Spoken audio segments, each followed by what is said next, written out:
강남의 고급 오피스텔에서 청소를 하고 있는 60세 김영숙 씨. 사람들은 그녀를 평범한 청소부로만 알고 있습니다.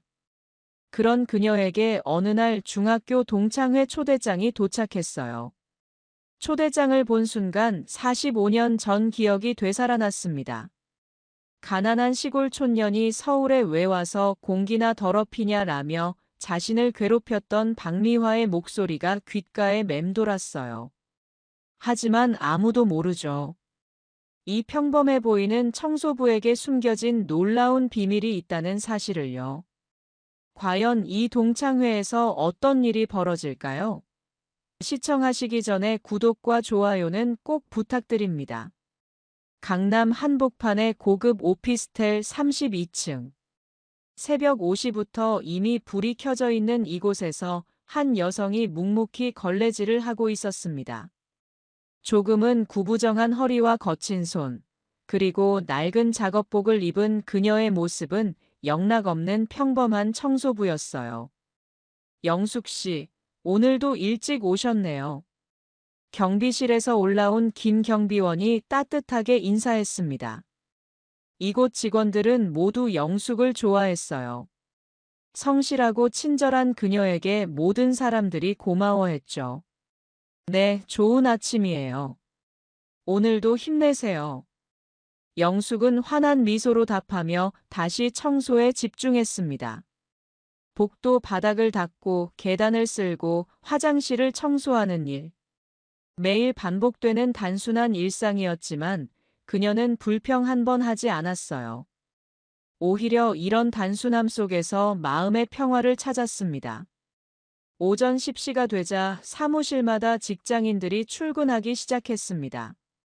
그들은 영숙을 지나치며 가볍게 인사했어요.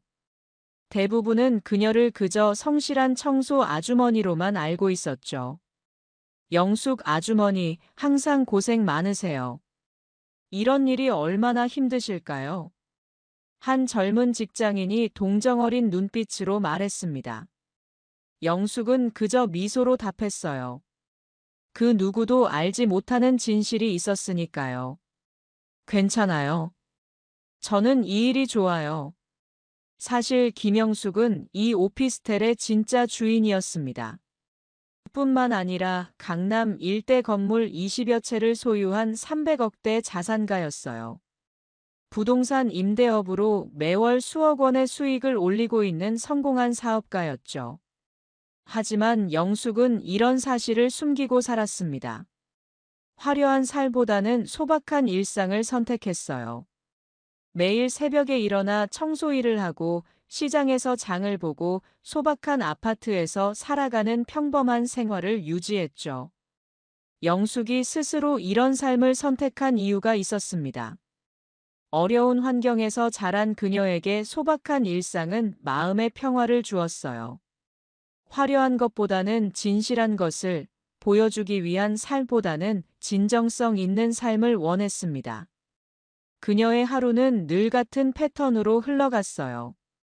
새벽 5시에 일어나서 가벼운 운동을 하고 6시에는 오피스텔에 도착해서 청소를 시작합니다. 32층부터 시작해서 1층까지 차근차근 내려오며 모든 층을 깨끗하게 만드는 일이 그녀의 일과였어요.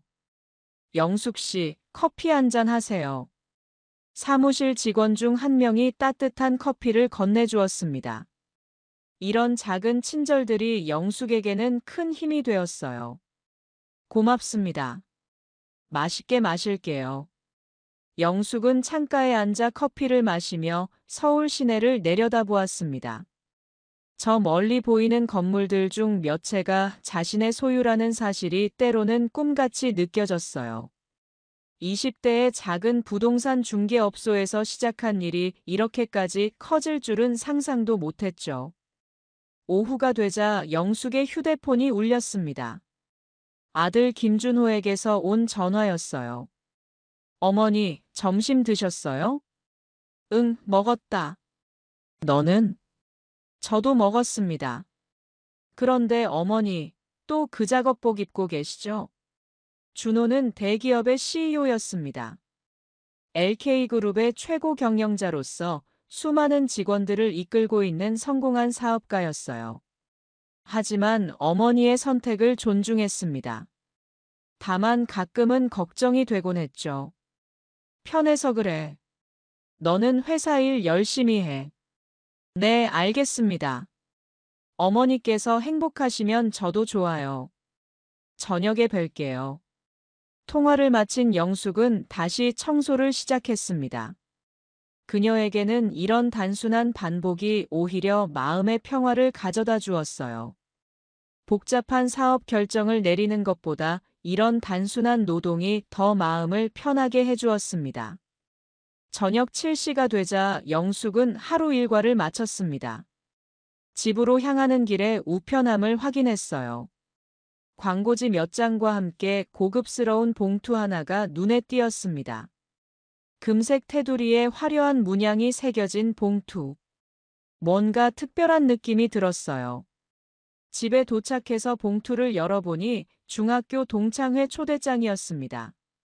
서울중학교 45주년 동창회에 초대합니다. 초대장을 읽는 순간 영숙의 손이 떨렸습니다. 특히 동창회장 이름을 본 순간에는 숨이 막히는 듯 했어요. 박미화. 그 이름은 영숙에게 45년 전의 아픈 기억을 떠올리게 했습니다. 중학교 시절 자신을 괴롭혔던 아이. 부잣집 딸이라며 온갖 우월감을 부리며 영숙을 무시하고 괴롭혔던 박미화였어요. 영숙은 초대장을 들고 있는 손이 계속 떨리는 것을 느꼈습니다. 45년이라는 긴 세월이 흘렀지만 어떤 상처는 시간으로도 치유되지 않는 것 같았어요. 그 시절의 기억들이 선명하게 떠올라 가슴이 답답해졌습니다. 초대장을 들고 있는 영숙의 마음은 45년 전으로 돌아갔습니다. 서울중학교 2학년 교실. 창가에 앉아있던 영숙을 향해 박미화가 던진 첫 마디가 생생하게 떠올랐어요. 야, 김영숙. 또 그 촌스러운 옷 입고 왔네. 세탁은 언제 해? 박미화는 의사 아버지를 둔 부잣집 딸이었습니다. 항상 최신 유행의 옷을 입고 다니며 자신의 우월감을 과시했어요. 반면 영숙은 시골에서 올라온 전학생이었죠. 가난한 집안 형편 때문에 늘 같은 옷을 입어야 했고 사투리 때문에 놀림받기 일쑤였습니다. 너네 아빠가 뭐 하신다고 했지? 농사 짓는다고 했나? 아니야, 시장에서 장사하셔. 아, 장사꾼이구나. 그럼 돈은 있겠네. 근데 왜 그렇게 입고 다녀? 박미화와 친구들의 비웃음 섞인 말들. 영숙은 그때마다 고개를 숙이고 참아야 했어요. 대답할 말도 없었고 대답한다 해도 더 큰 놀림감만 될 뿐이었으니까요. 그때의 영숙은 정말 초라했습니다. 시골에서 급하게 올라와서 서울 생활에 적응하지 못했어요. 사투리는 고치려고 해도 쉽게 고쳐지지 않았고 옷차림도 서울 아이들과는 확연히 달랐죠. 특히 기억에 남는 것은 3학년 때 일이었습니다. 학급 문집을 만드는 날 모든 학생들이 자신의 꿈에 대해 글을 써야 했어요. 영숙은 훌륭한 사업가가 되어서 부모님을 편하게 해드리고 싶다고 썼었죠. 야, 김영숙. 꿈이 사업가야? 너네 아빠처럼 시장에서 장사할 거야? 박미화가 영숙의 글을 보고 크게 웃으며 말했습니다. 교실이 웃음바다가 되었고 영숙은 얼굴이 빨개져서 화장실로 달려갔어요. 시골에서 온 주제에 꿈도 크네. 장사꾼 딸이 뭘 안다고. 친구들의 비웃음은 계속되었습니다. 영숙은 그날 밤 베개를 적시며 울었어요. 하지만 동시에 결심했습니다. 언젠가는 꼭 성공해서 이들을 놀라게 해주겠다고. 시골 촌년이 서울에 왜 와서 공기나 더럽히냐. 박미화가 던진 그 말은 영숙의 가슴에 깊은 상처로 남았습니다. 그 말이 얼마나 아팠는지 영숙은 지금도 그때의 감정을 생생하게 기억하고 있었어요. 수치심과 분노, 그리고 무력함이 뒤섞인 복잡한 감정이었습니다. 점심시간에는 더욱 힘들었어요. 영숙이 혼자 앉아 도시락을 먹고 있으면 박미화와 친구들이 다가와서 놀렸습니다. 어머, 오늘도 김치만 싸왔네. 반찬이 없어. 시골에서는 김치만 먹나 봐. 그들의 도시락은 항상 화려했어요. 여러 가지 반찬과 과일까지 들어있는 풍성한 도시락이었죠. 반면 영숙의 도시락은 밥과 김치, 그리고 가끔 달걀 하나가 전부였습니다. 하지만 영숙은 굴복하지 않았어요. 오히려 더 열심히 공부했습니다. 성적만큼은 박미화보다 좋았거든요. 그것이 영숙의 유일한 자존심이었어요. 고등학교는 다른 학교로 진학했습니다. 박미화와 멀어지자 마음이 한결 편해졌어요. 영숙은 열심히 공부하고 일하며 자신의 꿈을 키워나갔습니다. 20대의 작은 부동산 중개업소에서 일을 시작했어요. 성실함과 꼼꼼함으로 고객들의 신뢰를 얻었죠. 영숙은 낮에는 일하고 밤에는 부동산 관련 공부를 했습니다. 매일 새벽까지 책을 읽으며 전문 지식을 쌓아갔어요. 언젠가는 꼭 성공해서 박미화를 놀라게 해주겠어. 그런 마음이 영숙을 더욱 열심히 만들었습니다. 힘든 일도 마다하지 않았고 작은 기회도 놓치지 않았어요. 30대에는 직접 부동산 투자를 시작했고 40대에 들어서면서 본격적인 성공을 거두었습니다. 영숙의 뛰어난 판단력과 부지런함이 결실을 맺기 시작한 거죠. 하나씩 건물을 사들이기 시작했고 임대업으로 안정적인 수입을 확보했습니다. 하지만 성공할수록 영숙은 더욱 조용히 살고 싶어 했어요. 화려한 살보다는 소박한 일상을 선택했죠. 그래서 지금까지 청소부로 살아왔던 것입니다. 과거의 상처가 그녀를 겸손하게 만들었어요. 초대장을 다시 바라보며 영숙은 깊은 한숨을 내쉬었어요. 45년 만에 박미화를 다시 만난다는 것. 과연 박미화는 어떻게 변했을까요? 여전히 그 오만한 태도를 유지하고 있을까요? 가야 할까 말까? 영숙은 고민했습니다. 가면 아마 또다시 상처받을지도 모르죠. 하지만 안 가면 평생 이 상처를 안고 살아야 할 것 같았어요. 이제는 정면으로 맞서볼 때가 온 것 같았습니다. 영숙은 거울 앞에 서서 자신을 바라보았습니다. 60세가 된 지금의 자신과 15세였던 그때의 자신. 많은 것이 변했지만 마음속 깊은 곳의 상처만은 여전히 아물지 않았어요. 하지만 이제는 그 상처와 마주할 준비가 되어 있었습니다. 결국 영숙은 아들 준호에게 전화를 걸었습니다. 이런 고민을 혼자 안고 있기에는 너무 무거웠거든요. 아들과 상의해보는 것이 좋겠다고 생각했어요. 준호야, 엄마인데. 어머니, 무슨 일이세요? 목소리가 좋지 않아 보이는데요. 준호의 따뜻한 목소리에 영숙의 마음이 조금 편해졌습니다. 아들은 언제나 어머니의 든든한 버팀목이었어요. 바쁜 와중에도 어머니를 챙기는 효자였죠. 동창회 초대장이 왔다. 와, 정말요? 가보세요. 옛 친구들 만나면 좋잖습니까? 준호의 순진한 대답에 영숙은 쓴웃음을 지었어요. 친구라는 말이 무색했죠. 영숙에게는 그런 존재가 있었던가 싶었거든요. 학창시절 내내 혼자였던 기억만 남아 있었습니다. 준호야, 엄마는 학창시절이 그리 행복하지 않았어. 어떤 일이 있었던 거예요?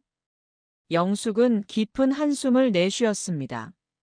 이제는 아들에게 진실을 말해야 할 때인 것 같았어요. 지금까지 아들에게 자세히 이야기한 적이 없었거든요. 엄마는 가난했단다. 시골에서 올라온 전학생이었고 사투리 때문에 많이 괴롭힘을 당했어. 영숙의 목소리가 조금씩 떨렸습니다. 45년이 지나도 여전히 아픈 기억이었어요. 준호가 말없이 듣고 있는 것이 느껴졌습니다. 영숙은 계속해서 말을 이어갔어요. 특히 박미화라는 아이가 있었는데 의사 딸이라면서 엄마를 정말 많이 괴롭혔어. 지금도 박미화 이름만 들으면 가슴이 떨려. 어떤 식으로 괴롭혔는데요? 옷차림을 놀린다거나 사투리를 흉내내면서 웃는다거나 그런 일들이었어. 특히 시골 촌년이라고 부르면서 서울에 와서 공기나 더럽힌다고 했을 때는 정말 많이 울었지.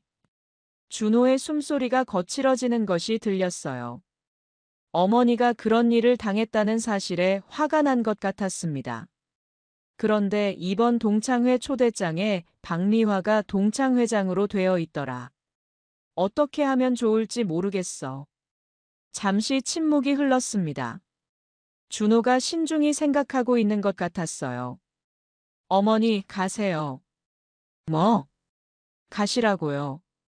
어머니는 더 이상 그때의 가난한 학생이 아니잖습니까?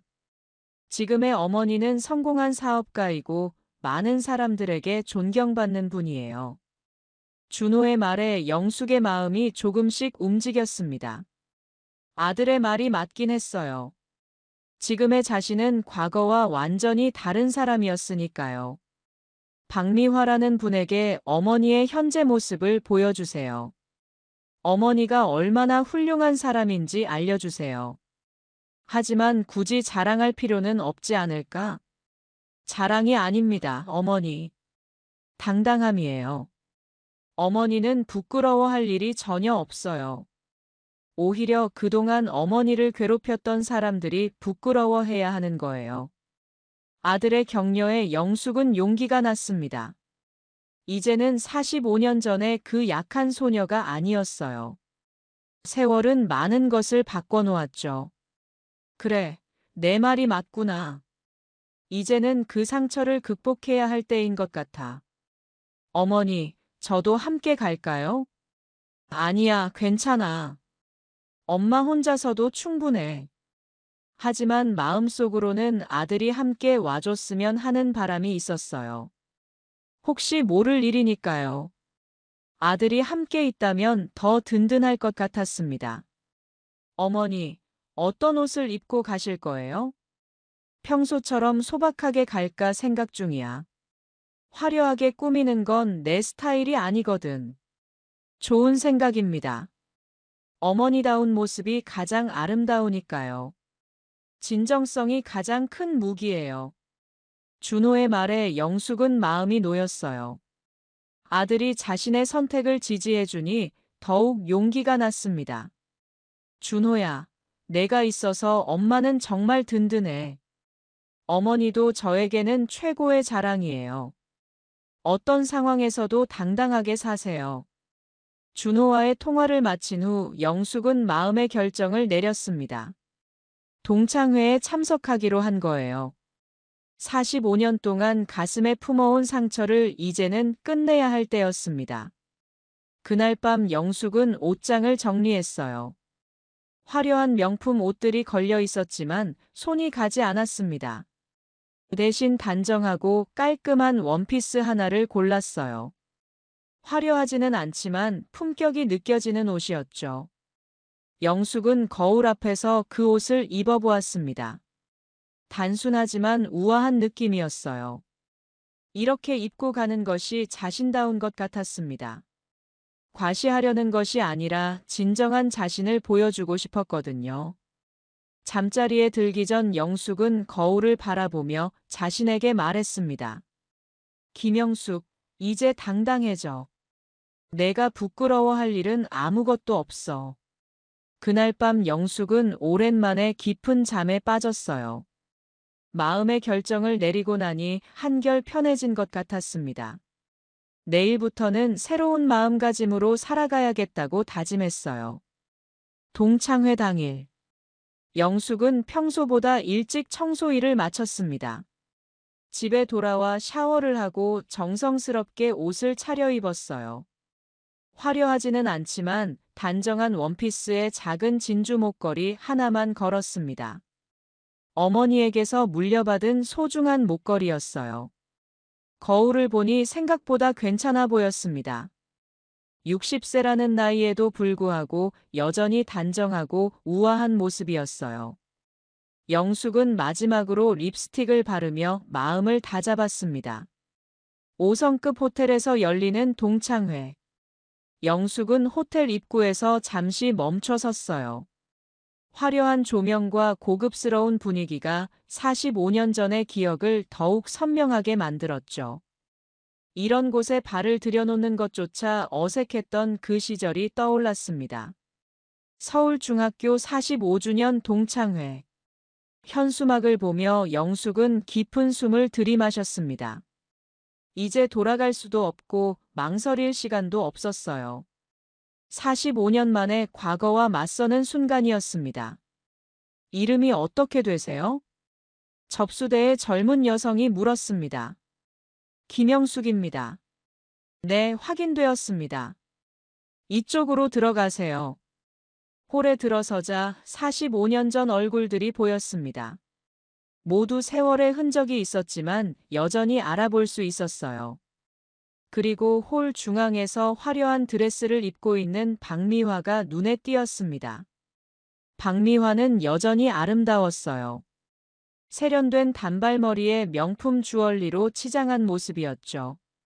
주변에는 여러 동창들이 모여 있었고 박미화를 중심으로 대화가 이어지고 있었습니다. 여전히 무리의 중심에 서 있는 모습이었어요. 영숙이 들어오자 박미화의 시선이 영숙에게 닿았어요. 잠시 눈이 마주쳤죠. 박미화의 눈에서 놀라움과 함께 무언가 경멸 같은 감정이 스쳐 지나가는 것을 영숙은 놓치지 않았습니다. 어머, 저게 누구야? 김영숙 맞지? 박미화의 친구였던 최미경이 큰 소리로 말했어요. 주변의 시선이 일제히 영숙에게 쏠렸습니다. 마치 45년 전으로 돌아간 것 같은 기분이 들었어요. 영숙은 가볍게 미소를 지으며 그들에게 다가갔어요. 오랜만이야, 여러분. 정말 영숙이 맞네. 웬일이야? 올 줄 몰랐는데. 박미화가 말했습니다. 박미화의 목소리에는 여전히 그 오만함이 배어 있었어요. 45년이라는 세월이 무색할 정도로 변하지 않은 태도였습니다. 초대해줘서 왔어. 오랜만에 옛 친구들 얼굴도 보고 싶었고. 아직도 청소 일하고 있어? 힘들지 않아? 박미화의 질문에 주변 사람들이 관심을 보였습니다. 영숙은 담담하게 대답했어요. 응, 여전히 청소 일하고 있어. 그래도 성실하니까 좋네. 요즘 일자리 구하기 힘든데.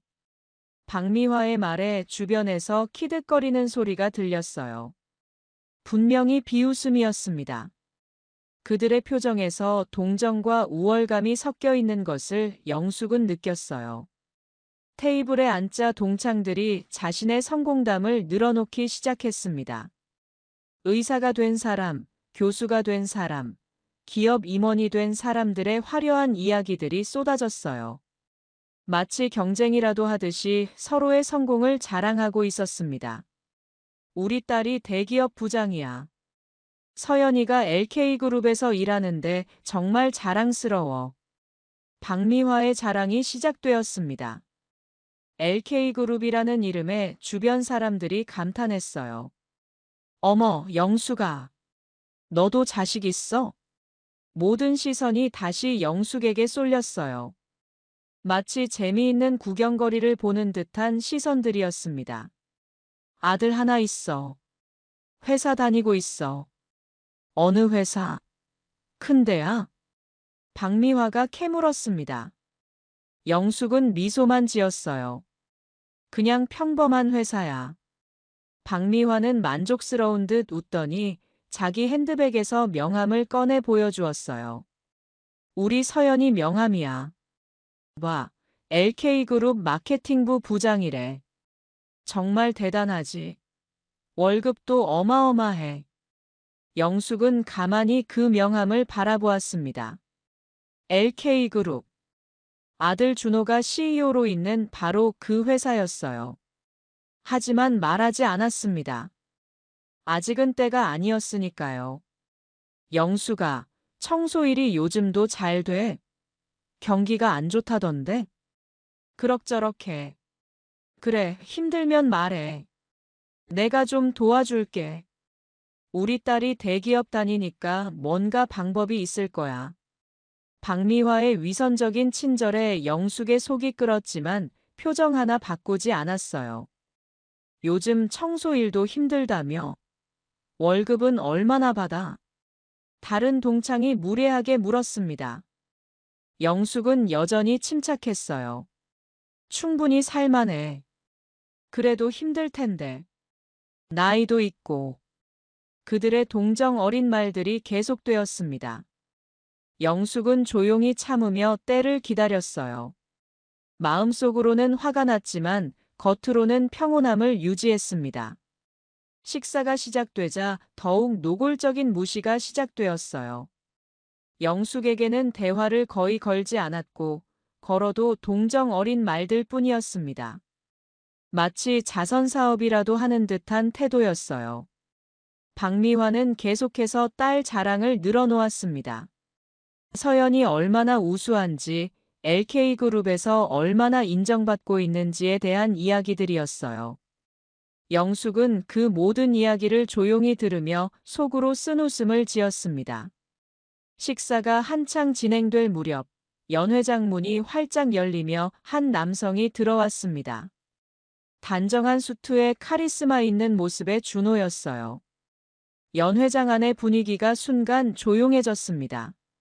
모든 시선이 그에게 쏠렸어요. 어머니. 준호가 영숙을 향해 다가오며 말했어요. 동창들은 모두 놀란 표정으로 이 상황을 지켜보고 있었습니다. 청소부 영숙의 아들이 이렇게 멋있을 줄은 상상도 못했거든요. 준호야, 여기는 어쩐 일이야? 어머니가 걱정되어서 마중 나왔습니다. 준호의 등장에 동창들이 수군거리기 시작했어요. 어머, 영숙이 아들이 이렇게 잘생겼네. 정말 멋지다. 어느 회사 다닌다고 했지? 옷차림 보니까 꽤 괜찮은 곳 다니는 것 같은데. 그때 박미화의 딸 서연이 연 회장으로 들어섰습니다. 서연은 주변을 둘러보다가 준호를 발견하자마자 얼굴이 하얗게 변했어요. 마치 유령이라도 본 것처럼 놀란 표정이었습니다. 김 사장님? 서연의 목소리가 떨렸습니다. 영숙은 순간 상황을 이해했어요. 준호가 서연의 상사였던 거죠. 세상이 참 좁다는 생각이 들었어요. 준호는 서연을 보자 가볍게 고개를 끄덕였습니다. 박 부장님, 여기서 뵙네요. 서연이 급히 다가와 허리를 깊게 굽혀 인사했어요. 사장님께서 여기 계실 줄 몰랐어요. 괜찮습니다. 오늘은 사적인 자리니까요. 준호가 부드럽게 말했지만 서연의 얼굴은 여전히 긴장으로 가득했어요. 회사에서 구조조정이 진행 중이었는데 갑자기 이런 상황이 벌어지니 당황스러울 수밖에 없었죠. 이 상황을 보던 박미화가 당황하며 물었습니다. 서연아, 이분을 알아? 이분이 저희 회사 CEO이세요. 서연의 목소리가 작아졌고 박미화의 얼굴은 놀라움으로 굳어졌어요. 주변 동창들도 갑자기 조용해졌습니다. 청소부의 아들이 대기업 CEO라니 믿기 어려운 일이었거든요. 아, 그렇구나. 준호가 우리 서연이 회사 사장님이었네. 박미화가 억지 미소를 지으며 말했어요. 하지만 박미화의 목소리에서는 당혹감이 느껴졌습니다. 어떻게 이런 일이 가능한지 이해할 수 없었거든요. 네, 서연 부장님은 저희 회사의 중요한 인재입니다. 준호의 말에 서연은 안도했지만 박미화의 표정은 여전히 혼란스러웠어요. 주변 동창들의 시선도 완전히 바뀌었어요. 아까까지 영숙을 동정 어린 눈으로 바라보던 사람들이 이제는 다른 눈빛으로 영숙을 보기 시작했습니다. 어머니, 약속 시간이 다 되어 가는데요. 준호가 영숙에게 말했습니다. 준호의 눈빛에서 무언가 계획이 있다는 것을 영숙은 직감했어요. 그래, 가야겠구나. 여러분, 오랜만에 만나서 반가웠어. 영숙이 자리에서 일어나려는데 박미화가 급히 손을 잡았습니다. 벌써 가? 아직 이야기도 많이 못했는데. 박미화의 태도가 완전히 바뀌었어요. 아까의 오만함은 사라지고 지금은 다급함만 남아 있었습니다. 갑자기 영숙이 만만한 상대가 아니라는 것을 깨달은 거죠. 다음에 또 만나자. 영숙이 부드럽게 박미화의 손을 뿌리치고 일어섰어요. 주변 동창들은 모두 놀란 표정으로 이 광경을 바라보고 있었습니다. 준호와 함께 연회장을 나서는데 뒤에서 서연의 목소리가 들렸어요. 김 사장님, 잠시만요. 돌아보니 서연이 급히 따라오고 있었습니다. 서연의 표정에는 불안과 당혹감이 가득했어요. 내일 회사에서 뵙겠습니다. 준호가 단호하게 말했고 서연은 그 자리에 굳어버렸습니다. 차에 오르자마자 영숙은 한숨을 내쉬었어요. 어떻게 알고 왔니? 우연이 아닙니다. 사실 처음부터 알고 있었어요. 박서연이 제 부하 직원이라는 것도, 박미화 씨가 서연의 어머니라는 것도요. 준호의 말에 영숙은 놀라서 말을 잃었어요. 아들이 이미 모든 것을 알고 있었다니. 세상이 정말 좁긴 좁구나 싶었어요. 어머니의 상처를 치유해드리고 싶었습니다. 그리고 그들에게도 작은 교훈을 주고 싶었고요. 오늘 정말 드라마 같은 하루였구나. 이제 시작일 뿐입니다, 어머니. 다음 날 오전, 영숙은 평소처럼 새벽에 일어나 청소를 시작했습니다. 어제의 일이 꿈만 같았어요. 동창회에서 박미화를 만난 것, 그리고 준호가 나타나 모든 상황을 뒤집어 놓은 것까지. 하지만 모든 것이 현실이었어요. 오전 10시경 영숙이 32층을 청소하고 있는데 엘리베이터에서 누군가 내리는 소리가 들렸습니다. 돌아보니 박미화였어요. 화려한 명품 옷차림으로 이곳까지 찾아온 박미화의 모습에 영숙은 놀랐습니다. 영숙아. 박미화가 어색하게 부르는 목소리에 영숙은 걸레질하던 손을 멈췄어요. 박미화의 목소리에는 어제와는 다른 조심스러움이 느껴졌습니다. 여기가 내가 일하는 곳이구나. 생각보다 고급스러운 곳이네. 박미화는 주변을 둘러보더니 조심스럽게 말했습니다. 분명 생각보다 괜찮다라고 말하려다가 참은 것 같았어요. 무슨 일로 여기까지 왔어? 그냥. 어제 너무 갑작스럽게 헤어져서 좀 더 이야기하고 싶어서 왔어. 박미화의 눈빛에는 불안과 궁금증이 가득했습니다. 영숙은 작업을 멈추고 박미화와 마주했어요. 내 아들이 정말 LK그룹 CEO야? 응, 맞아. 박미화의 얼굴에 복잡한 감정이 스쳤습니다. 놀라움, 부러움, 그리고 약간의 질투까지. 자신이 그렇게 무시했던 영숙의 아들이 자신의 딸보다 훨씬 성공했다는 사실이 받아들여지지 않았어요. 어떻게 그럴 수 있었어? 내가 청소부로 일하고 있는데 말이야. 박미화의 질문에 영숙은 슬며시 웃었어요. 여전히 겉모습만 보고 판단하는 박미화였습니다. 사람의 가능성을 외모나 직업으로 판단하면 안 되는 법이지. 준호는 열심히 공부했고 노력했어. 그게 다야. 박미화는 고개를 끄덕였지만 박미화의 눈에는 의심이 가득했어요. 뭔가 숨겨진 것이 더 있을 거라는 생각이 들었거든요. 근데 혹시 내 아들이 우리 서연이한테 무슨 일을 할까봐 걱정이 되어서 왔어. 드디어 박미화의 진짜 방문 목적이 드러났습니다. 딸의 직장 생활이 걱정되어 온 거였어요. 자신이 과거에 영숙을 괴롭혔던 일 때문에 보복을 당할까봐 두려웠던 거죠. 걱정 마. 준호는 사적인 감정으로 일을 판단하는 사람이 아니야. 정말? 다행이네. 사실 서연이가 요즘 회사에서 좀 어려움을 겪고 있거든. 박미화의 말에 영숙은 고개를 끄덕였습니다. 동창회에서 봤던 서연의 모습이 떠올랐어요. 긴장하고 불안해하는 모습이었죠. 서연 씨는 좋은 분인 것 같아. 조금 더 겸손함을 배운다면 더 성장할 수 있을 거야. 영숙의 말에 박미화는 잠시 침묵했습니다. 박미화의 눈에 눈물이 고이는 듯 했어요. 사실 내가 서연이를 잘못 키웠어. 항상 최고가 되어야 한다고, 다른 사람들보다 우위에 서야 한다고 가르쳤거든. 박미화의 뒤늦은 후회를 보며 영숙은 묘한 감정이 들었습니다.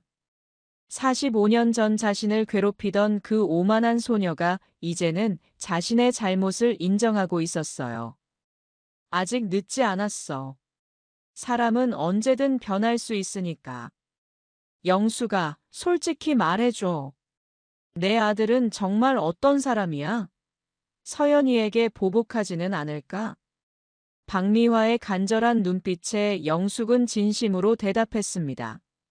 준호는 공정한 사람이야. 능력으로 사람을 평가하지 배경이나 관계로 판단하지 않아. 그 말에 박미화는 안도의 한숨을 내쉬었어요. 그런데 영숙아, 너 정말 청소일만 하는 거니? 아들이 대기업 CEO인데. 박미화는 여전히 의문을 품고 있었습니다. 영숙은 웃으며 주변을 둘러보았어요. 사람마다 가치관이 다르지. 나는 이 일이 좋아. 성실하게 일하는 게 내 삶의 방식이거든. 박미화는 의아한 표정이었지만 더 이상 캐묻지 않았습니다. 박미화는 자리에서 일어나며 말했어요. 오늘 와서 미안해. 그리고 어제, 아니 옛날에 내가 한 행동들 정말 미안해. 박미화의 사과에 영숙은 고개를 끄덕였어요. 하지만 마음속 깊은 곳에서는 아직도 온전히 용서하기 어려웠습니다. 45년간 쌓인 상처가 하루아침에 사라질 수는 없었거든요. 영숙아, 혹시 시간 되면 커피라도 한잔 할까? 이야기하고 싶은 것들이 많아. 박미화의 제안에 영숙은 잠시 망설였습니다. 하지만 이것도 상처를 치유하는 과정이라고 생각했어요. 그래, 좋아. 일 끝나고 만나자. 그날 저녁 박미화와 만난 영숙은 많은 이야기를 나눴습니다. 박미화는 진심으로 사과했고 영숙도 조금씩 마음을 열기 시작했어요. 하지만 여전히 완전한 용서는 어려웠습니다. 그날 저녁 준호에게서 전화가 왔습니다. 어머니, 오늘 저녁에 시간 되십니까? LK그룹 이기준 회장님이 어머니를 뵙고 싶어 하세요. 갑자기. 사실 예전부터 뵙고 싶어 하셨습니다. 박미화 씨와 서연 씨도 함께 자리를 마련했어요.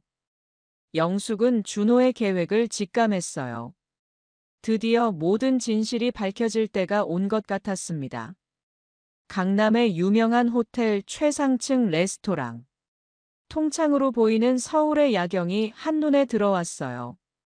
준호가 예약해둔 테이블에는 이미 박미화와 서연이 앉아 있었습니다. 두 사람 모두 긴장한 표정이었어요. 특히 서연은 자신의 상사인 준호와의 식사가 부담스러워 보였습니다. 회사에서의 입지가 불안한 상황에서 이런 자리는 더욱 부담스러웠죠. 안녕하세요. 영숙이 인사하자 박미화와 서연이 동시에 일어나 고개를 숙였어요. 어제와는 완전히 다른 모습이었습니다. 무언가 예감이 좋지 않다는 듯 불안한 기색이 역력했죠. 잠시 후 LK그룹의 이기준 회장이 나타났습니다. 70대 중반의 위험 있는 노신사였어요. 그의 등장에 분위기는 더욱 무거워졌습니다. 서연의 얼굴이 한층 더 창백해졌어요. 강 여사님이시군요. 드디어 뵙게 되었네요. 이기준 회장이 영숙에게 정중히 인사했습니다. 순간 박미화와 서연의 얼굴이 더욱 창백해졌어요. 회장이 영숙을 강 여사님이라고 부른다는 것은 뭔가 특별한 관계가 있다는 의미였거든요. 반갑습니다, 회장님. 이기준 회장이 자리에 앉자 분위기는 더욱 무거워졌어요. 준호가 상황을 설명했습니다. 어머니, 사실 이기준 회장님께서는 오래전부터 어머니를 만나고 싶어 하셨어요. 그렇습니다.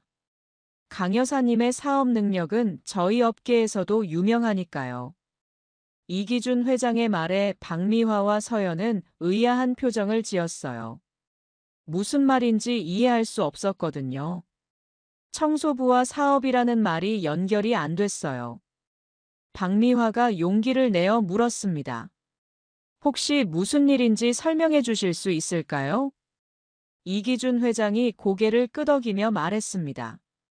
강 여사님은 K부동산 그룹의 대표이시자 우리 LK그룹의 주요 파트너입니다. 저희가 새로 지은 건물들 대부분이 강 여사님 소유 부지에 세워진 것들이에요. 박미화와 서연의 입이 떡 벌어졌어요. 무슨 말인지 이해할 수 없었거든요. 청소부가 부동산 그룹 대표라니 말도 안 되는 소리 같았어요. 영숙은 더 이상 숨길 필요가 없다고 느꼈습니다. 사실 나는 강남 일대 건물 20여 채를 소유하고 있어. K부동산 그룹이 내 회사고 매월 임대 수익만 수억씩 들어와. 박미화는 말문이 막힌 표정이었고 서연도 놀라서 말을 잃었어요.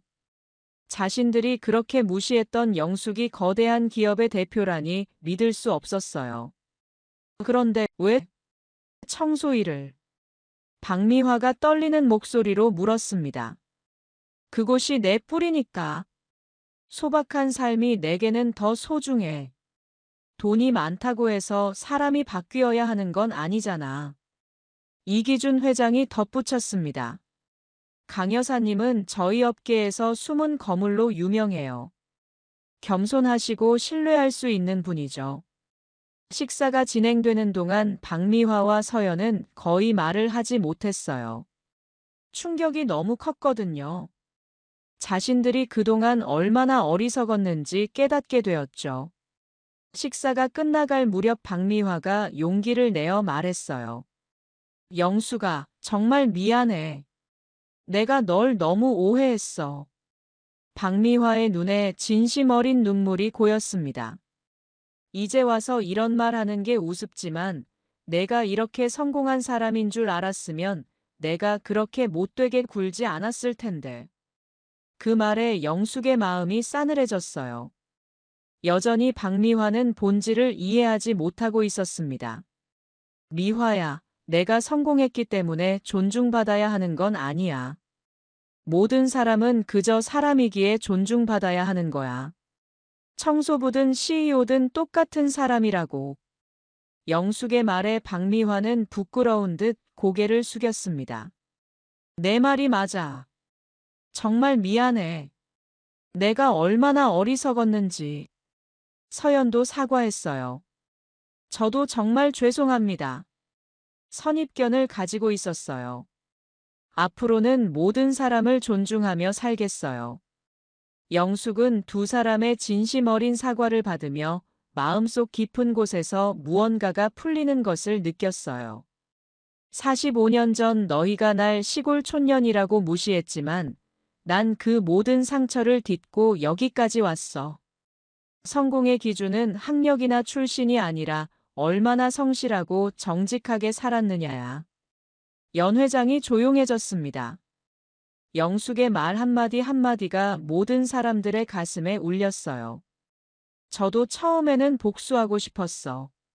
너희가 나한테 했던 것처럼 되돌려주고 싶었지.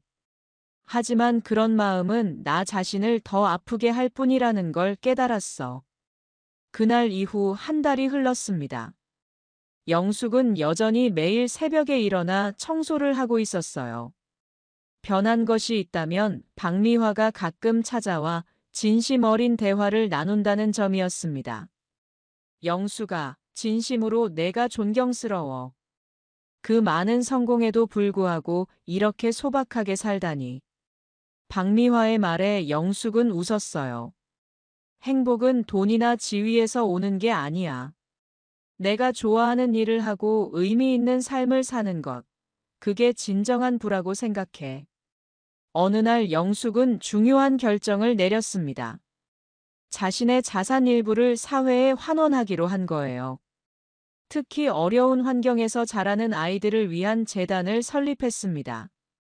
두 번째 기회재단이라는 이름으로 저소득층 아이들을 위한 장학사업과 멘토링 프로그램을 시작했어요.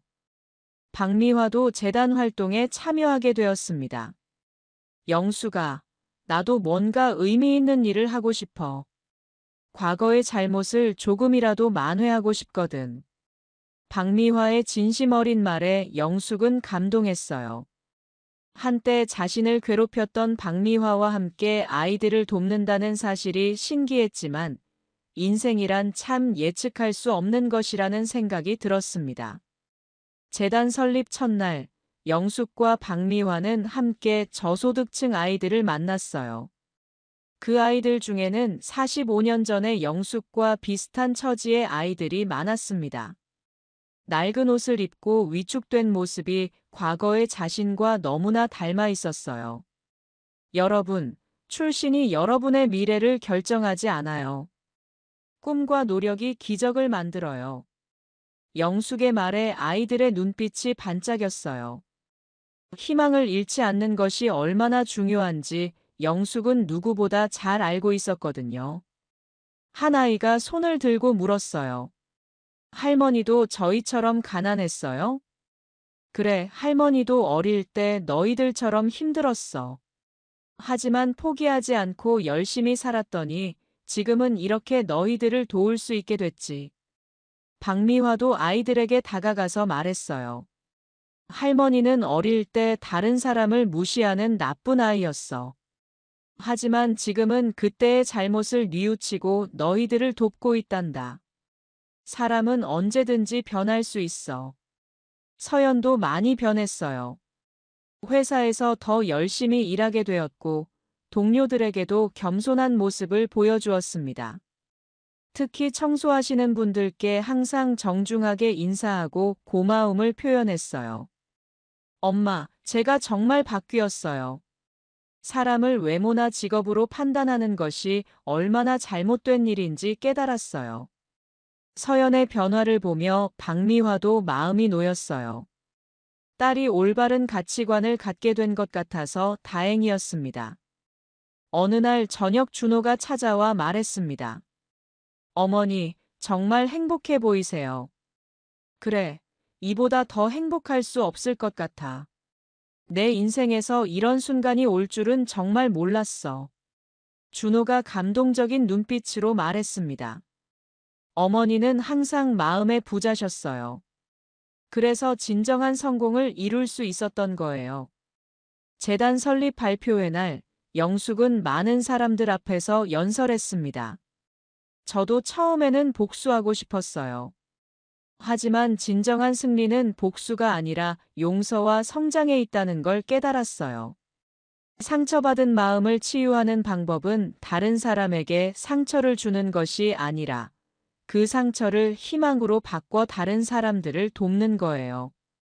영숙의 말에 청중들이 박수를 쳤습니다.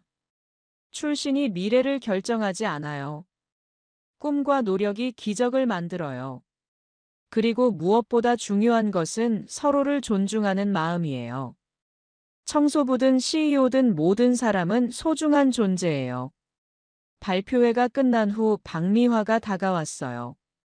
영수가, 내 덕분에 내가 정말 많이 변했어. 고마워. 우리 모두 변했어. 그게 중요한 거지. 몇 개월 후 재단을 통해 도움을 받았던 아이 중 한 명이 전교 1등을 했다는 소식이 전해졌어요. 그 아이는 영숙에게 편지를 보냈습니다. 할머니 덕분에 꿈을 포기하지 않을 수 있었어요. 저도 할머니처럼 다른 사람들에게 희망을 주는 사람이 되고 싶어요. 그 편지를 읽으며 영숙은 눈물을 흘렸어요. 기쁨의 눈물이었습니다. 자신의 상처가 다른 사람들에게는 희망이 되었다는 사실이 무엇보다 뿌듯했어요. 박미화도 과거의 잘못을 만회하려는 듯 열심히 봉사했습니다. 영수가 이런 일을 하니까 마음이 정말 편해져. 내가 왜 진작 이런 걸 몰랐을까 싶어. 모든 일에는 때가 있어. 지금이라도 깨달은 게 다행이지. 시간이 흘러 재단 설립 1주년이 되었어요. 영숙은 1주년 기념식에서 다시 한번 연설했어요. 1년 전 저는 상처받은 한 사람이었어요. 하지만 용서를 통해 치유되었고, 이제는 다른 사람들에게 희망을 줄 수 있게 되었어요. 여러분도 어떤 상처가 있더라도 포기하지 마세요. 그 상처가 언젠가는 다른 사람들을 도울 수 있는 힘이 될 거예요. 내일도 영숙은 새벽에 일어나 청소를 할 거예요. 그 단순한 일상 속에서 진정한 행복을 찾았으니까요. 그리고 이제는 그 행복을 더 많은 이들과 나눌 수 있게 되었습니다. 영숙의 이야기는 많은 사람들에게 희망을 주었어요. 어려운 환경에 있는 사람들에게는 용기를, 성공한 사람들에게는 겸손함을, 그리고 모든 사람들에게는 진정한 가치가 무엇인지 깨닫게 해주었습니다. 사람을 외모나 직업으로 판단하지 말고 진정한 성공은 얼마나 성실하고 정직하게 살았느냐에 달려 있다는 것. 그리고 상처받았을 때 복수보다는 용서와 성장을 선택하는 것이 진정한 승리라는 것. 이것이 영숙이 세상에 전하고 싶은 메시지였습니다. 오늘 이야기 어떠셨나요? 구독과 좋아요는 잊지 마시고 소중한 댓글 하나가 정말 큰 힘이 됩니다. 시청해주셔서 진심으로 감사드립니다.